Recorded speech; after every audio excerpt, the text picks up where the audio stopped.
Hi, I'm Blake Boaz, conferencing with Montazia Brown about her poem titled Color's Daughter that she wrote her junior year. Okay, so where you say, she stares into the mirror and crimson floods her cheeks. What do you mean by crimson? Blood. Like when your cheeks get red. So like she's blushing, Yeah. but not like in that way. Mm-hmm.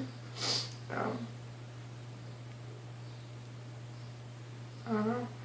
Just like, because where it says like in the line before, where she's pouring vodka down her throat for the last time, it just makes it seem like crimson. You always like you think of blood, but it makes it almost seem like her mouth is feeling there was blood, or like it's a painful feeling. It doesn't feel like it's like a blushing or a red feeling. I don't know. Maybe crimson is just not the right word. And then after that, it says she smiles in vain, which I thought was just out of character, especially once you read the entire piece. It's just very, I don't know what the word would be. It's just a dark tone, and so then to have her smile randomly in the middle of all of it just kind of throws it off a little bit. In your second stanza, you don't use any color at all, but you use a lot of words like touches in 3 out of the 5 lines. But at the end of that, where you say she touches her 5 months and 3 weeks, I think that's good. Where like you start the third stanza off with stomach, I feel like you don't even need that.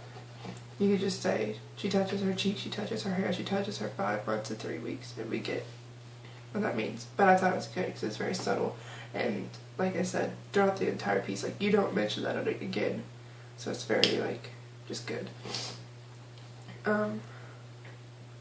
When you say blading across her marked at wrist, tears run down her purple skin. Purple because she's bruising from how much she's doing, or is like someone else doing something to her? Why is she purple? From her own self-harm. Because Okay. she's slowly dying. Okay. Is there a way I can fix that and make it stronger? I almost want to say just use a different like color word that kind of resembles the same, but not purple, because purple, I think, first of all, it just kind of threw me off, because when I think of purple, I think of like a deep purple. I'm not thinking of like a bruising purple, I'm just thinking of like, so it's like, oh my gosh, why is she purple? And then I'm thinking of, well, she's like been beaten or something, and I don't know, like you can get that it's because of herself, but it takes you a minute, like it takes you out of it, because you got to think about what all the possibilities of what it could be. Your last stanza, she is blue and her soul escapes, she stumbles and falls to the cold tile floor gray, I think is amazing, and ending it with a color also helps.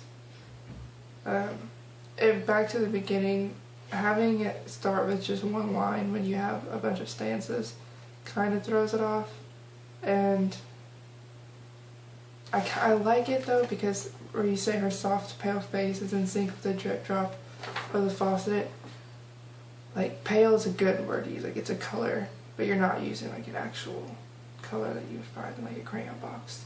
So I think if you do that more with more of your colors in here and make them like natural colors, and not just like the name of the color, but maybe even I don't know, kind of like with the purple, like make it understandable that it's a bruised purple without just saying purple, or without saying bruised purple. Think of a different, like, I don't know, maybe even, and I don't want to say use unique colored words that are rare, because that's gonna throw people off if you're just using a whole bunch of really weird colors that people don't really know that much about. But like I said, make it more natural, make it more,